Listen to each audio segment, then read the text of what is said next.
kind, very generous. Thanks, Amy. I did say this is Gary would have been absolutely fine, but thank you. And the reason that's kind of, the reason you sit through those things slightly awkwardly is because there's a long list of things that will be real challenges in your schools that I'd love to be able to wave a magic wand on and go, here is this. And the reality is we're working with humans, and humans are complex, and humans with SEND can be particularly complex. So I hope I get the right balance today of messages of hope and positivity, which I feel genuinely about, but also acknowledgement of just how hard it is and not underestimating that level of challenge of leading schools. Can I just, you've learnt a bit about me, thank you Amy, can I just sense check the people in the room? If you're in a school or trust or diocesan or something else kind of leadership role, can you please just give me a nod or a wave or a yes or an amen or something? Yeah, thank you, alright. If you, any Senkos in the room, thank you, and head teachers in the room, thank you. Senko and head teacher, my goodness, everyone else, look, we thought you were busy, we've got people who are both Senko and head teacher. Who doesn't feel seen? There's others who work with the Methodist Schools Council, I'm sure. Are there others who feel unseen, who I need to go? And me. Please speak now or forever don't. Okay, alright. So my aim is to provide a session that is meaningful, in no way condescends, but also gives some messages of hope. If to be efficient in this session, you need to stand at the back for a bit, wiggle your arms in the air for a bit. Please do be confident and comfortable and efficient in however you can get the most out of this. And that includes interrupting me. If it means going, hang on a minute, Gary, again, open invitation to go. Can you just slow down, speak up, read that slide out loud, it's a bit small, or whatever's needed for people to, get the most from the session. Okay. What do you think of that title? I hope it gives the kind of balance of positive and yes, it's a challenge, but some positivity in there as well.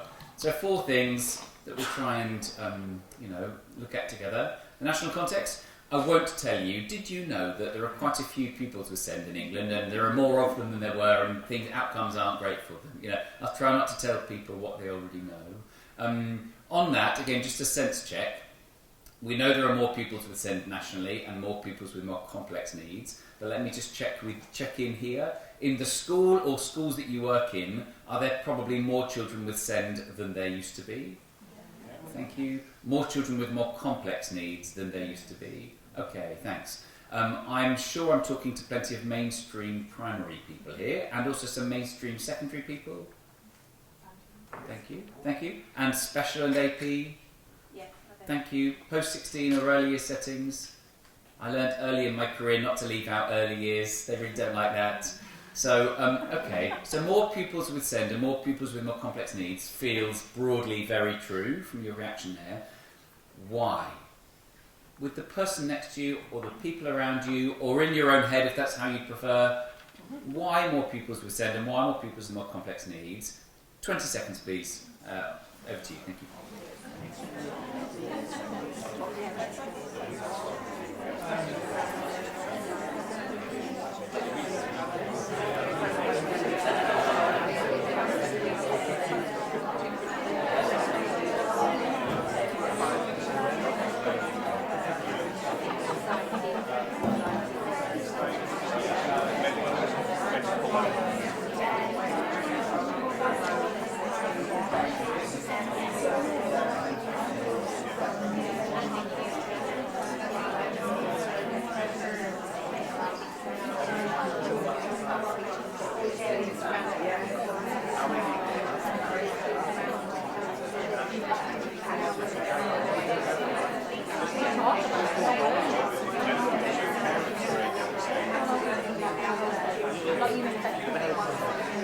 Thanks, colleagues. We'll come back together if that's all right.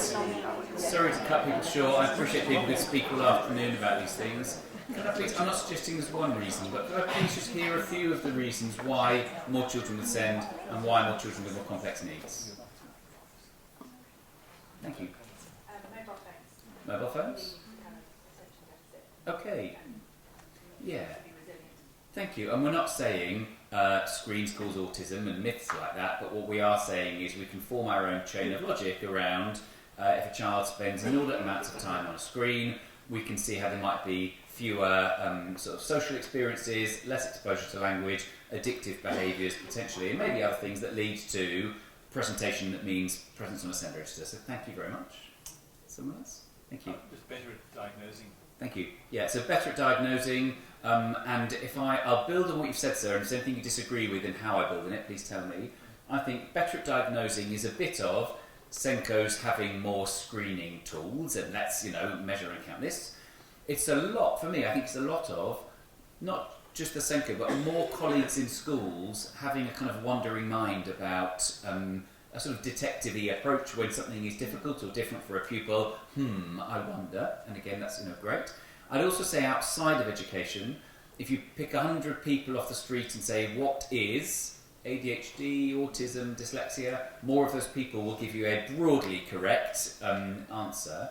I'd also say that not only a greater awareness in society of SEND, but I'd say a greater acceptance.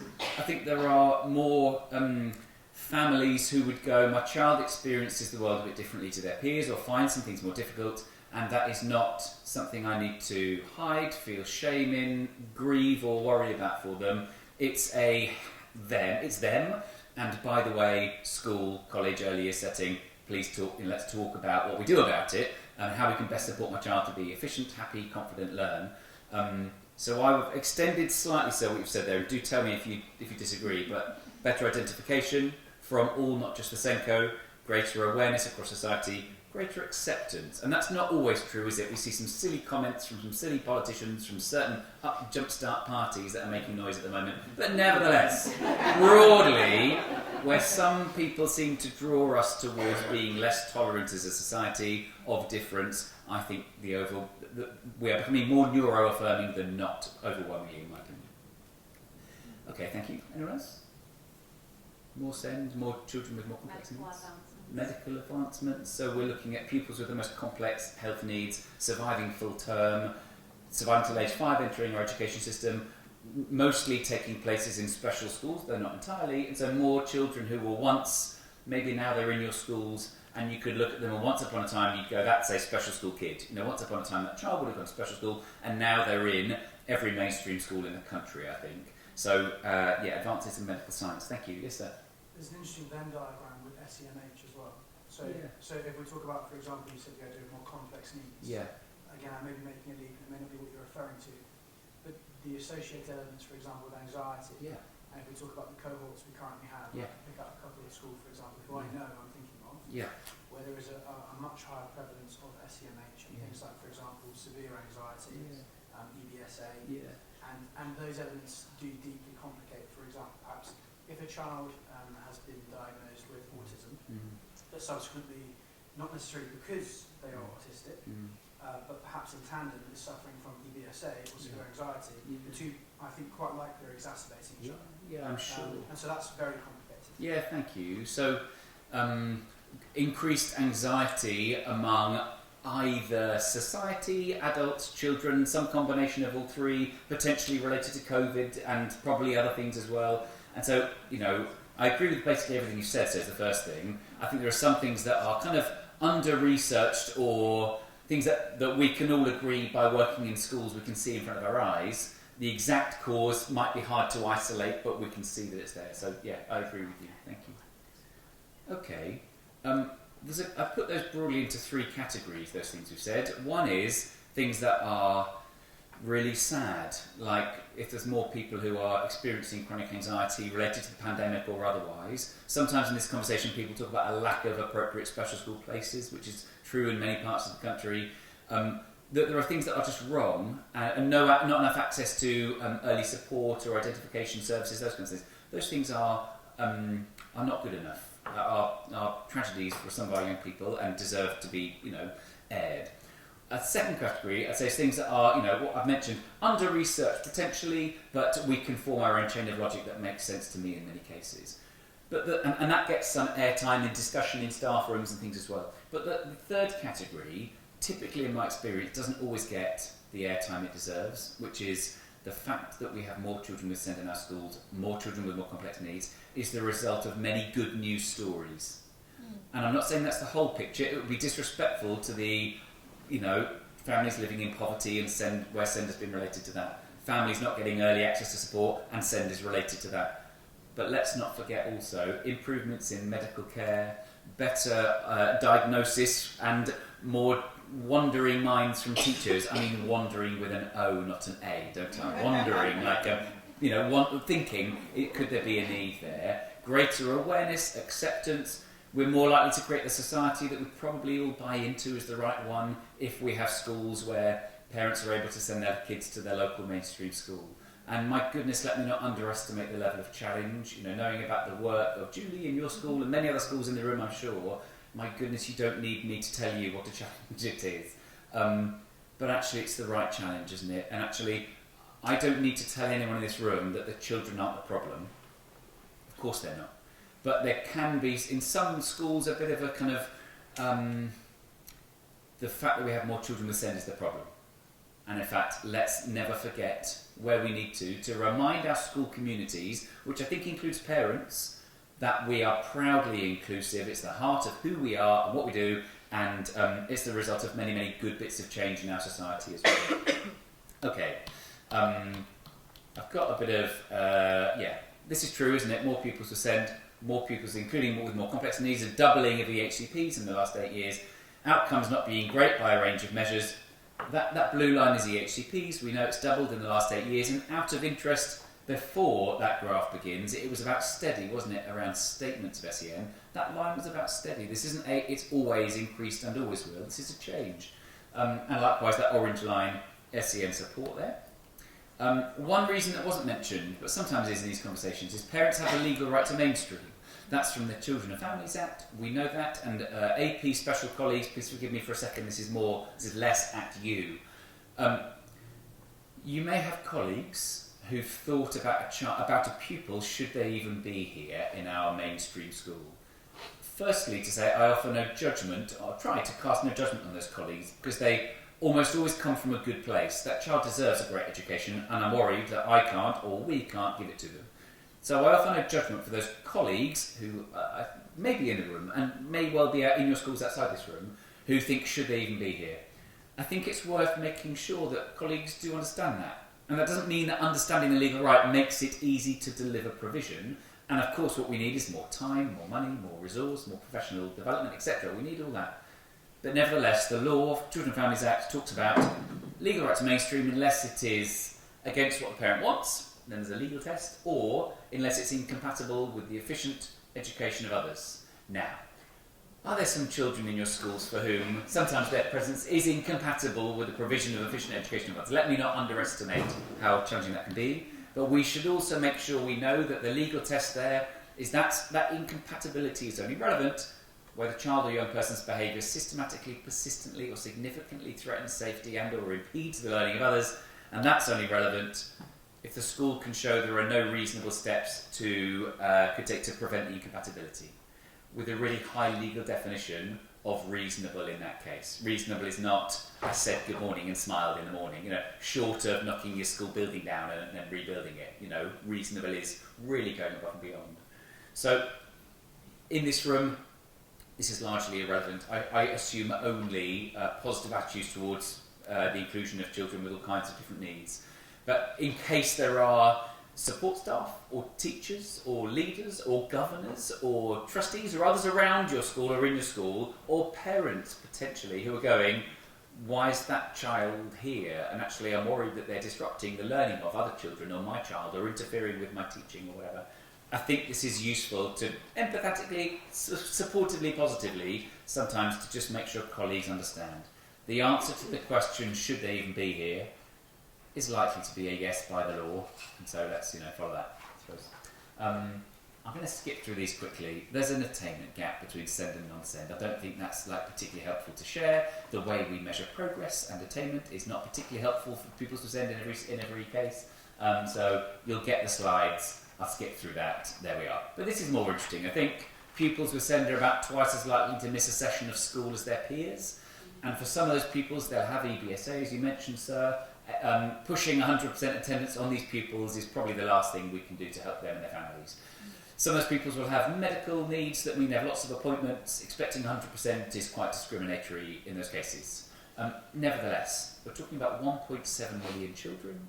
I think that data on the left says we've got an issue where pupils with SEND and all their families insert reason here, and as such are not going to school, don't feel they belong, don't see themselves in the curriculum, don't have lessons pitched correctly, don't feel the love and warmth of friends, or whatever it might be, and there'll be different cases there. But clearly, staff do great things around attendance, don't they? They notice when a child isn't there, they make sure they know that they were missed when they weren't there, they make sure that any curriculum gaps we work to fill, we make sure we get behind the reasons, the root causes of non-attendance, and make sure that we remove those barriers if there are there. And we do that for all pupils, but my goodness, we need to make sure we do it for pupils with SEND, because the data is not good enough, is it?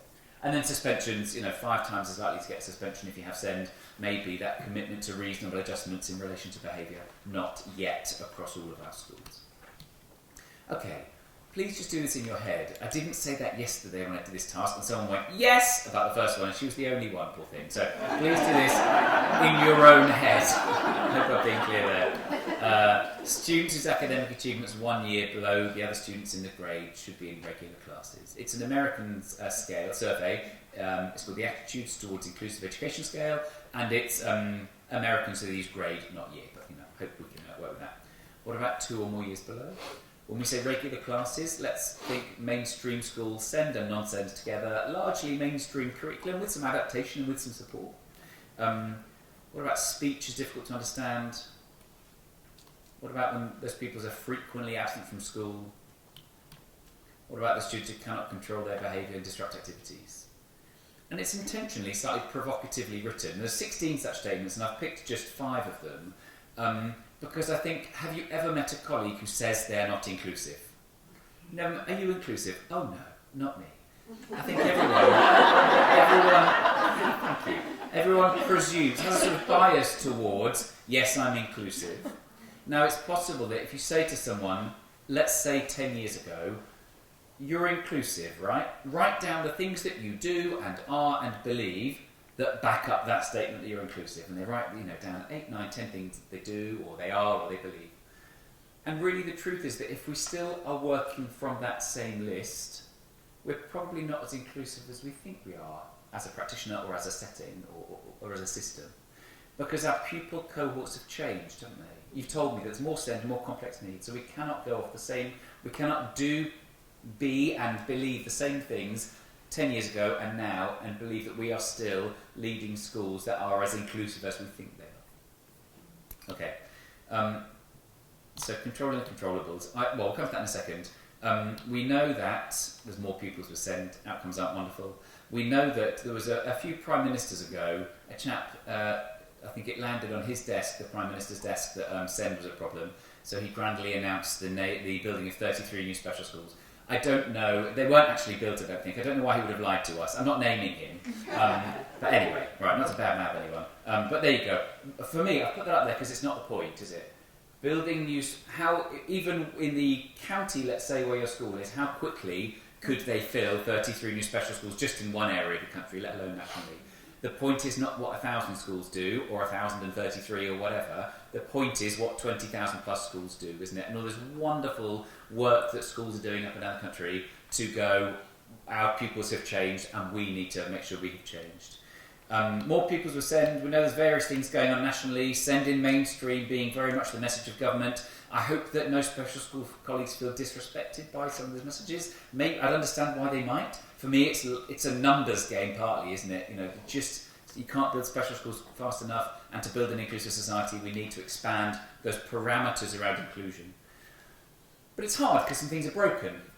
If you read Schools Week, TES or whatever, or the mainstream media more and more, SEND's in crisis, the words SEND and crisis go together a lot, and it would be disrespectful of me to deny the existence of that. The SEND crisis nationally lets down children, young people, families and school colleagues and others every single day. So I'm here just to, I totally believe that. There are some things that within that it's very hard to do anything about. They're kind of done to us, and I don't mean that growing needs is a problem in and of itself, but just separating what's within our control and what isn't. So that's not within our control, is it? there are some things that are really complex to address, aren't they? They're broadly within control, but they're really hard, and in some contexts especially hard. Expectations of families, I don't mean that we should try and change those, but working positively to what's possible and aspirational and supportive. These things are particularly complex, of course. But I just want to share out that list as well of things that I'd say are well within reach. And I'm not saying for a second they're easy. And of course, they are made complicated by the things on the left being really particularly tricky and out of our control. They're harder because of those things. But also, I think if you wrote on a bit of paper what helps a child with SEND the most while they're with you in school, if you asked a family member what they really want above all else, it's less likely to be on the left-hand side. I think it's more likely to be on the right-hand side. And those are the things that are very much within our control, aren't they? And I'm not saying that they are easy, but I think those are happily, this is great news, I think. These are the things that we sweat day to day. And in spite of things on the left being really tricky, and possibly in some cases, actually, there may be staff in your schools who feel a bit helpless around the increase in needs and may need a reminder that the greatest things we can provide for these children and their families is actually things that are the decisions that teachers make every day. And I have to say, on a slight side point, I think a lot of the work, I think the most important work that can happen in SEND, so I don't mean just off SEND, but in SEND from whoever, is helping teachers to plan, deliver and reflect on their lessons in the best way possible. The best thing we do for pupils with SEND. And I also think that much of the work in SEND does not directly serve that. I think a lot of the work in SEND is about serving sometimes pieces of paper, processes with those outside the school gates, interventions and teaching assistants and parent meetings. And those things are all needed, don't get me wrong. And if I say anything that sounds disrespectful to the parents of children with SEND, please call me out on it publicly, because it's the last thing that they deserve or that I aim to do. But I think we have to shift the work of what the work is in SEND to being primarily about helping teachers plan, deliver and reflect on their lessons as well as they can. And there are things that particularly we need to do around the important work of teaching assistants, interventions, the contribution of families, making referrals, EHCPs, annual reviews, etc. But the work, and when I speak to most Senkos, 2 Senkos in the room, tell me if is it Senko? There's one here, sorry, Senko and Senko. If I say anything you strongly disagree with, please let me know. But it's almost, we have a system where the work is the other stuff, and the getting into classrooms to see what's going on and support and help teachers plan, deliver and reflect on their lessons is the stuff that it's got to Friday afternoon and it hasn't happened again. And I can't think of anyone better placed than head teachers to work with their Senko to go, I know we have a system that incentivises this, but my goodness, let's work together to push against it. When I say to Senkos, as I do regularly, it makes me smile, I say, tell me what you've noticed in classrooms this week. What's the most common answer I get? I haven't been anywhere near a classroom except my own teaching because, and they give me a long list of things that they are really busy doing, and some of them cannot wait, they have to be done. But fundamentally, I think we're in a bit of a spiral of other stuff that is going to be less impactful than needs being met 6 hours a day. And there's an important periphery of work that needs to happen to enable that, but the core of that work is surely being Senkos working with other leaders and teachers and support staff in and around classrooms to directly implement and support high quality teaching. So sometimes when we focus on SEND, we look at, have they got something to do while I teach the rest? Or have they got a big person next to the little person? And I mean that with enormous respect to TAs, but doing SEND well is not begin and end with whether a child has a TA, is it?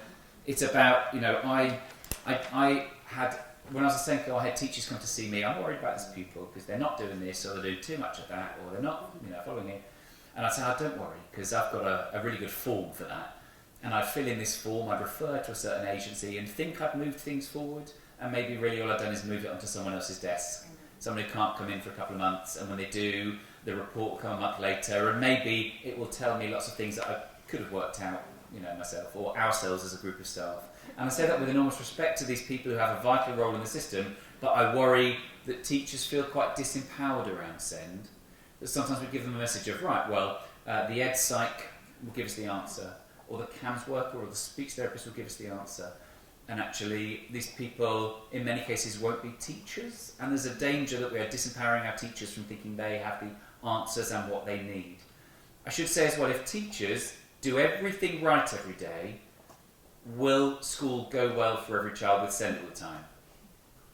I mean, of course it won't. We know that, don't we? But I think there's a bit of a, I've seen, I'm being a bit silly here, but I've seen, have teachers go to their Senko. I tried that thing, he said, and it didn't work.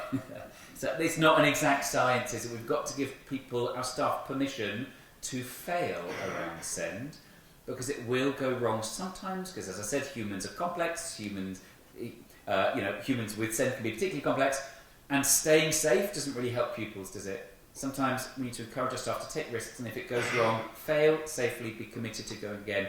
I think is a really important message to help further empower staff there around SEND. So when we focus on SEND, for me, it's, if we have confident, capable teachers, leaders and support staff, I think that's the greatest gift that we can give our colleagues. And there are some things that move colleagues towards this or further away from that. If we say the answer lies in child A with SEND, they've got 7 strategies on their pupil profile or IEP or whatever, and so teacher, just do that.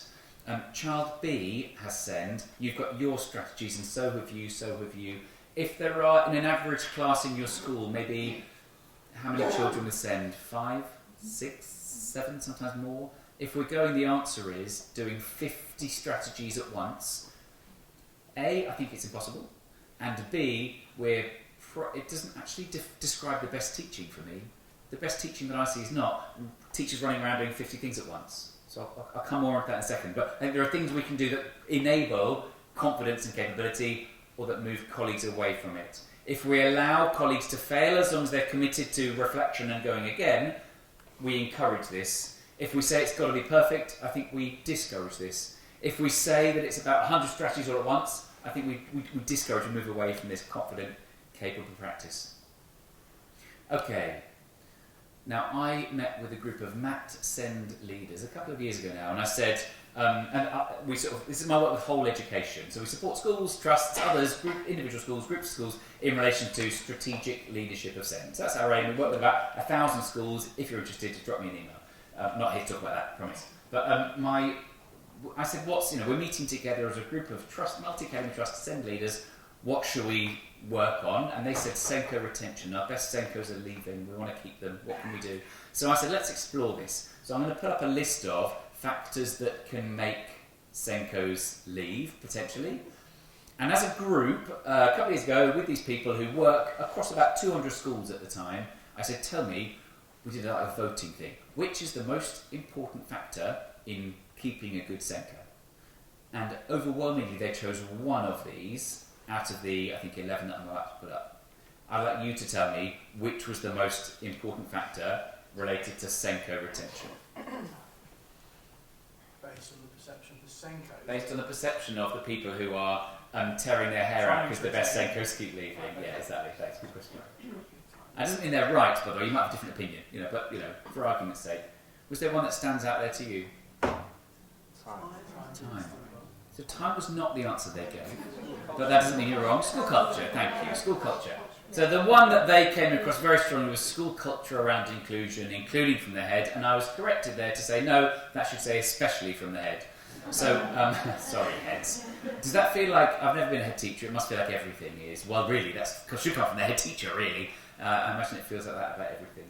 But if it feels, the number one thing to keep a good Senko, said these people on this day, is if it feels like the Senko is rowing the boat in that direction and the river is going, downstream or upstream, whatever, they're going that way. So that's school culture, where it's not, we'll do this and Senko, off you go, tell me when you need me, but actually it runs through everything that is important to the school. You'll know, I'm sure, the work of the EEF. They're the What Works Centre for Education in England. Their mission is to close the disadvantage gap. They turned their attention a few years ago to the best available research evidence around SEN in mainstream. Special AP colleagues, this isn't from an evidence base that is informed by your children. Most special AP leaders I speak to say, oh yeah, actually this chimes for us as well, but it's not an evidence base from your children.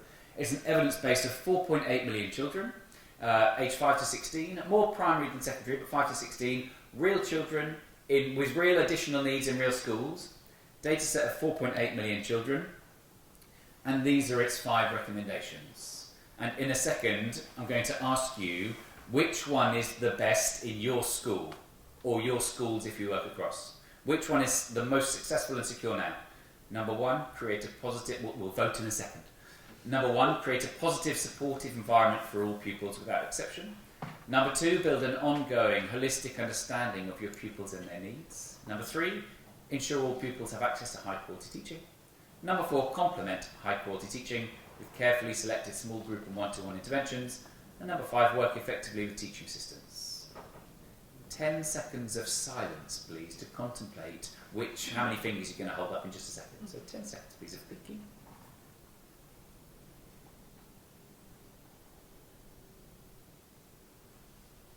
And I promise I won't ask you to justify your answer, but why don't you just tell me which one feels the best in your school through holding out 1, 2, 3, 4 or 5 fingers, please.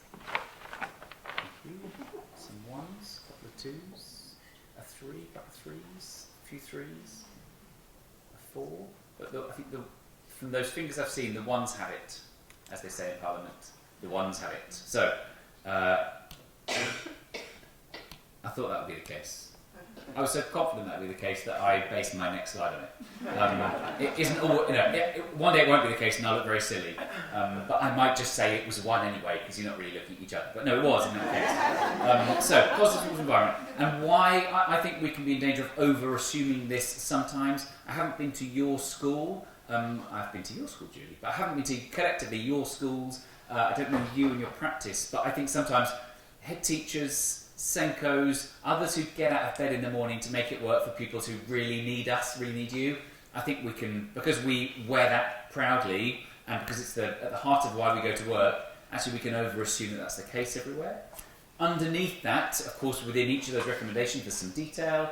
Talks about positive relationships, active engagement, well-being, about great teaching, about positive, proactive approaches to behaviour, and of course that should always be probed, shouldn't it? Does your data suggest that this is as in place as you believe it is? Would your parents, pupils and staff echo the same there? Maybe they would, and great. It's the right question to ask, I think. Okay, we treat all pupils the same, don't we, because that's fair? Of course we don't. We recognise the limits of that. We recognise that the fairness comes in equity of access, doesn't it? That if we want pupils to have the same access to learning, to our school environment, to the playground, to us giving instructions they can understand, to our behaviour policy or whatever, equal access to success within those things needs us to do different things. That's not a new idea, is it? We know that, but I still come across that. More so in secondary than primary, I have to say, well, I have to treat them the same because otherwise it's unfair. And of course we are better than that. I don't believe that's true. We need to do this though, don't we? Because this middle bit is needed but problematic. I've said that it is limiting to do 7 strategies for you and the same for you, for you, for you. We can leave our teachers feeling it's actually impossible. I think the way forward there is, of course, to have some individualised, personalised strategies based on a really deep knowledge of our pupils. But to make that work, and there's a line in the Ofsted framework that's just come out that we know that says that I can't remember the beginning of it, maybe you can help me. Being inclusive essentially may reduce the amount of essentially individual adaptations that teachers need to make. Let's try and get it right at the whole class level. Let's maximise that inclusion, because if we're only doing different things for you, I don't think it's as inclusive. I don't think children with SEND generally are proudest of their achievements when they are very obviously getting something different to their peers. There'll be exceptions to that, I know, and a child might have their support and feel really special, or have some extra time with the TA and feel that, oh, this is brilliant. There'll be cases of that, of course, but I think it's more true to say that children with SEND are most proud when, from their perspective, they've had the same input as everyone else, and look how well I'm doing. And so, are we maximising in every classroom, through instructions, through routines, environments, are we getting it right at the whole class level wherever possible, the whole school level wherever possible, for the sake of inclusion, for the sake of teacher workload, and for the sake of reducing stigma around SEND sometimes as well. Of course we need to exist in that middle bit sometimes, But actually, if we've got more and more children in our class, there'll be some children in your schools where they absolutely, there's no two ways about it, they need something that is additional or different all the time, always. All the more reason for us to absolutely maximise this to make sure that every child can get what they need. Maybe give us a bit more time and headspace to think about them a little bit where we need to. These are some really naff things here. You've probably seen this before, but it's been snowing, as it was this morning. That was fun, wasn't it? It's hard to be out of school, isn't it? Being out of school when it's snowing is a bit of a bonus, let's be honest. Everyone's staring out the window, not listening to the teacher. Could you please shovel the ramp, says the wheelchair user in the bottom left.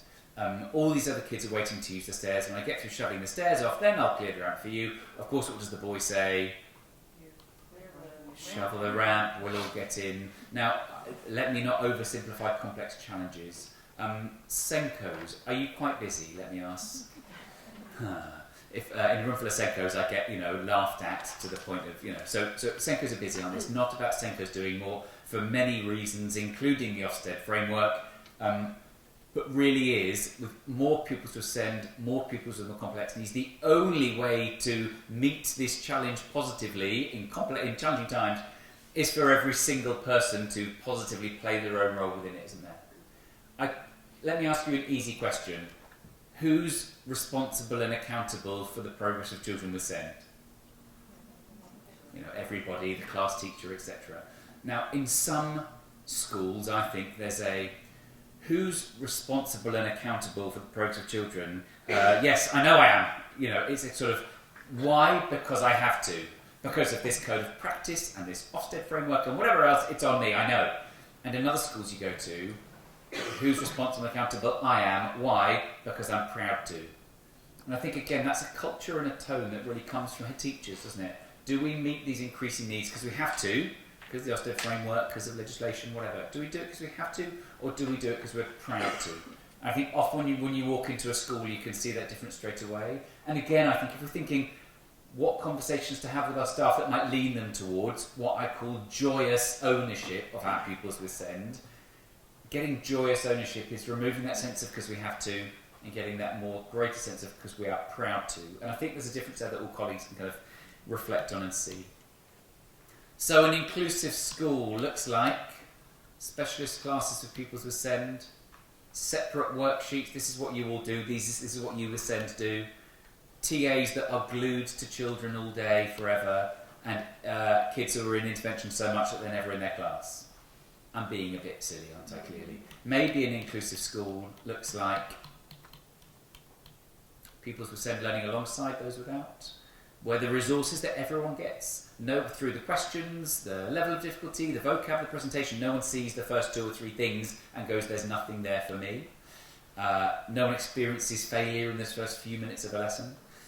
Where TAs are working to make themselves redundant in an interaction, where they are working to teach a pupil a strategy so they are no longer as dependent on TA support, and where interventions are used with a good evidence base in a targeted way for, in that sort of assess, plan, do, review cycle. I'm just posing this. Of course, there are some positives around this, and I'm being a bit kind of caricatured, aren't I? But it's easy to think that to have the wrong proxies for inclusion, I think. And some of this comes from families, and I don't blame families for this. For many families of children with SEND, they have had a harder journey over the child's life or even into breakfast to get that child into school. So what do some families hold on to?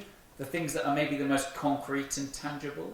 So it's generally easy for a parent to say to their child, did you have a TA working with you today? And most children can indicate, yes I did or no I didn't. Did you go out for your interventions today? Yes I did or no I didn't. Did you have the slides printed on your desk today, on your table? Yes I did or no I didn't. It's generally harder for that parent to say to their child, did the teacher skillfully differentiate their questioning today so you could be included in the class discussion?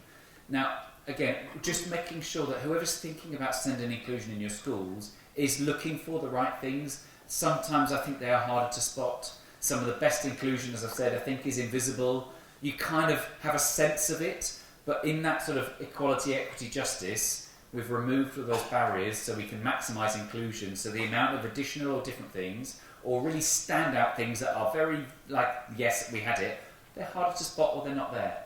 And actually some of the best inclusion is that stuff. And I've said that to teachers before, who said, yeah, well, I know that, but I've just been observed by my line manager who said that, you know, they couldn't see what was additional or different for the pupils were saying, and I've been told off about it. And actually making sure that whoever's thinking about teaching for these pupils understands the nuance there around what good practice might look like. Okay. There you go.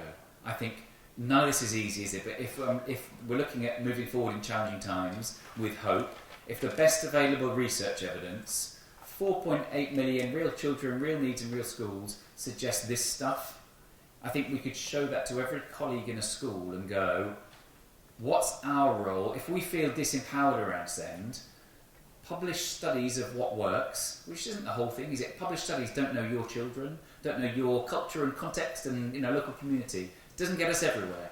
But if we are to be evidence informed in our practice, it suggests that we can all, whether we're a qualified SENCO, have a master's in SEND or whatever, we can all play a highly positive role there. Okay.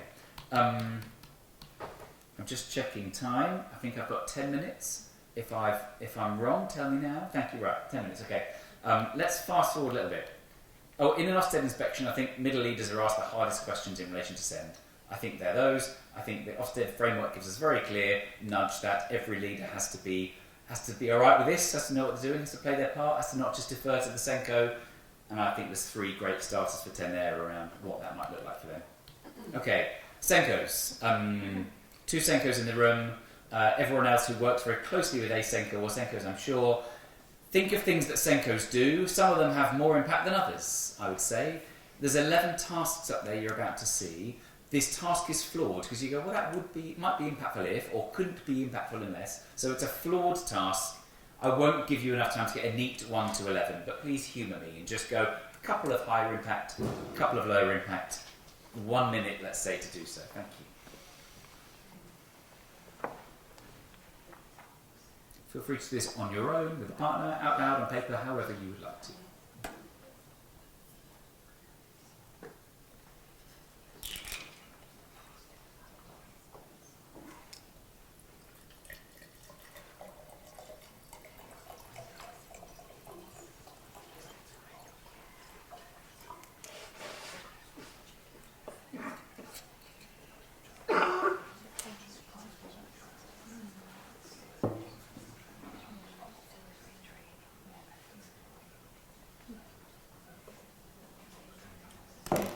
Say, I won't give people enough time to do a neat 1 to 11, but perhaps a couple jump out to you there as higher impact tasks. What would they be? In fact, tasks that have higher impact, please just shout them at me if you'd be so kind. Delivering training. Thank you, training. Learning walks. Setting up interventions. Interventions, okay, so let's imagine, for the sake of argument, we all agreed with that, and I appreciate we'll have different views there. Training, learning walks, interventions. I often hear working to support other leaders on there as well. If those are highest impact tasks, then SENCOs or head teachers and others thinking about your SENCO, is that how SENCOs spend most of their time, therefore? No. Definitely not. And that is not SENCO's fault, is it? By and large, it's because we have a system that incentivises some of the other stuff. And some of that, let's not go into what's lower impact. That could open up some kind of, you know, cans of worms and things. But really, I've probably done this task with 100 plus rooms of SENCOs or other senior leaders thinking about their SENCO and head teachers thinking about their SENCO. No one ever looks me in the eye and says, yes, I spend most of my time on things that I would consider to be high impact tasks. And that is a problem, isn't it? It's not a problem I'm suggesting is easy to solve, but it's a problem we need to work hard to solve because most SENCOs tell me they're in this bottom left corner particularly. Spend lots of the person who is not everything in relation to SEND, but I go to work thinking about and working on the school's work around SEND the most, I myself consider myself to be in that bottom left. If that's what your SENCO would say, we need to do something about it, can't we? And that's not easy, but if we keep doing things the same way, nothing changes for these pupils. What can we not do? And that's not easy because some of it's about compliance, and so we can't not do those things. But what should we not be doing, or should a SENCO not be doing? What should we get others to do? Whether that's every teacher doing parental meetings or updating targets, trackers, whatever, and we give teachers time, indirect time to do so, not just expect them to do it. What do we do less well? What might your Senko be taking enormous pride in that you say, that's just a job to get done? Don't write 4 pages on an annual review form when half a page would do. Let's not provide 10 bits of evidence for Year 6 access arrangements when a few little things would do. Find better ways to do it. What is it that we can, through AI seems to be my answer to everything these days, but how can we find better ways to cut corners? Where do we push back? Supportively, if there's a local GP practice that seems to be sending every parent to the school gates for an EHCP, let's meet with that practice manager and say, parents have a right to know about EHCPs and those being a thing, but every time we are working on them, we are not supporting pupils in the classroom, and I think those outside the school gates don't always appreciate that. And then Senkos, like all of us, can do their jobs better. I know I can, my goodness, I'm not standing on high here, but attendance of pupils with SEND fell more than it should have under my watch as a Senko until I had a PPA, period 6 on a Friday, and at 2 o'clock I went through the registers for the whole week, worked out what to do then and what to do on Monday as a result. When I had my system and held myself to it, better things happened then. There is so much operational, reactive, logistical work to do, isn't it, that sometimes I think Senkos need to be pulled back into the strategic, which is generally where they know they need to be and want to be. But for example, if you have, where you have early career teachers in your school, how much of your Senko's time do they get? Or how much should they get? Should every early career teacher get an hour of your Senko's time per term? That probably shouldn't be too much to ask, but often it doesn't happen. And that hour might be spent with a check-in, how's it going, seeing something in class and giving a bit of feedback, signposting, etc. over a cup of tea and going, this is some advice here, go and see that teacher for this, etc. So again, but these things only happen if we agree that they're important and make the time for them, aren't they? Especially when things are so challenging. So I think it's the right question to ask. I don't have the answer for your school, but of the different people in our school, early career teachers, initial teacher trainees, teaching assistants, phase or subject leaders, what should their entitlement to the Senko be, and therefore what do we need to then do to make that happen? Because if we don't make it happen, it doesn't happen, does it? The MPQ Senko, is anyone doing it, or done it, or got a colleague doing it? It's just words on a framework, but I think it points towards what the Senko role should be, but often isn't.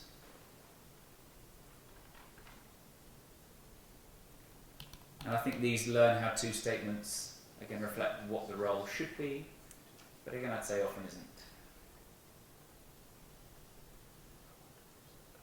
Okay.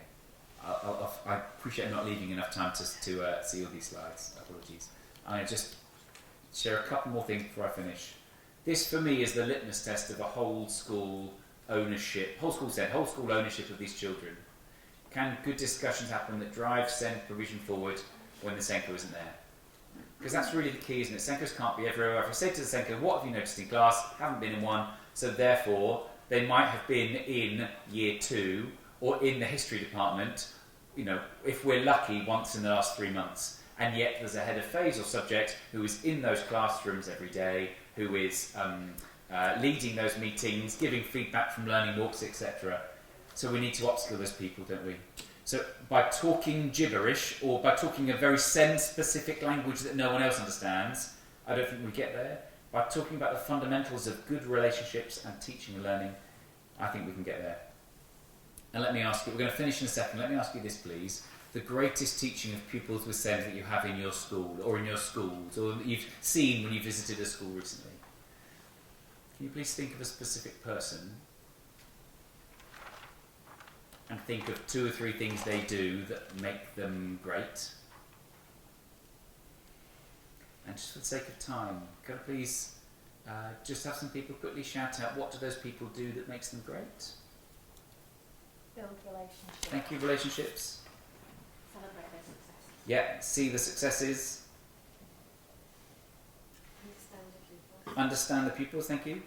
Raises self-esteem. Okay, self-esteem, thank you. Empowers them. Yeah, empowers the pupils. Consistent. Thank you, consistent. Ambitious father. Thank you, ambitious. Works with parents. Works with parents, thank you, they're collaborative. Okay, we'll hold it there if that's all right. I'll tell you in a second why you're all wrong, of course. You said the best colleagues invest in relationships, take a strengths-based approach, understand needs, build self-esteem, empower pupils, are consistent in their practice, ambitious and collaborative.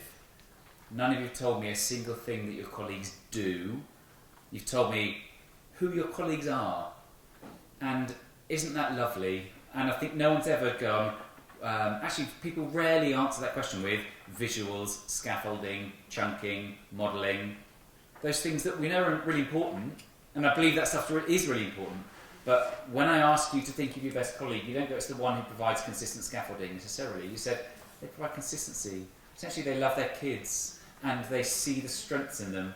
When was the last time colleagues left a CPD session at your school and left with a clear message that if I'm this, I'm a lot of the way there? And what we really are asking you to do and developing you professionally around is bringing the best version of yourself to work every day. And I talk a lot about the strategies, about EEF, 5-a-day, I believe in that stuff. I also believe it's empty just to enact strategies unless we bring the right version of ourselves to work every day. And some of the strategies sort themselves out a bit, don't they, if we are these things. So is it about reminding staff sometimes? We can feel a bit hopeless around SEND because there's more children with SEND, more children with more complex needs, but actually still you'll get a lot of the way there if you can bring the best version of yourself into the classroom every day. And I'm not saying that's easy, is it? That can be really hard, especially at this time of year. It can be really hard. We are here to support each other to do that. But it's against a message of do 100 things all at once, and they're things you've never heard of, and they're on a 20-page report you need to read. Against that kind of context, I think this is quite a refreshing thing to literally do with staff. I would recommend doing this task and then going, how do we share that? When it's a SEND CPD, we don't maybe need to wait for the specialist teacher who's not available till February. It doesn't need to be maybe an hour of the Senko wittering on. No offence, Senkos, we do witter. But actually, 5 people with chairs at the front going, this is what I do. The Senko made me sit here, but let me tell you what I do. It doesn't always work, but I teach 25 hours a week, and this is what I embed. And it works more than it doesn't. And when it doesn't work, I think it's this, and then I do that. I think that's a really hopeful position. And it gives colleagues nowhere to hide, doesn't it? We all need more training, funding, resource, but you didn't tell me anything there that costs money. You didn't tell me anything there that needs a master's in SEND to do. And it's not easy, but it's more a message of hope than I think we have.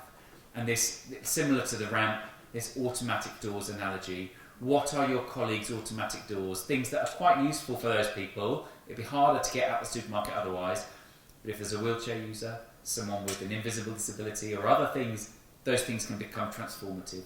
In classroom practice, if you need your phase teams and subject teams to be able to get there a bit without just doing what the Senko says, then actually we need to have messages of empowerment where they can sit around a table and go, what are our automatic doors?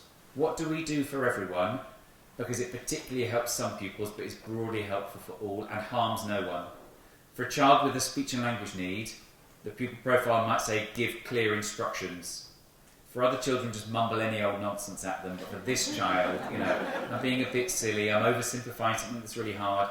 But if we take that practice and make it our norm for everyone, the automatic doors analogy, we're likely to broadly help all pupils while particularly supporting maybe our pupils with SEND. Okay, I always put too many slides in, because you know what it's like, you're just worried, aren't you? Like, I'm going to speak for 10 minutes and then we'll all be twiddling our thumbs. So there you go. I'm going straight to my last slide that just says, thank you very much. If there's anything that I've said that underestimates the level of challenge, I apologise. I hope I've been respectful of the level of difficulty, but also given a kind of, slightly hopeful hour as well. So thank you very much for the invitation.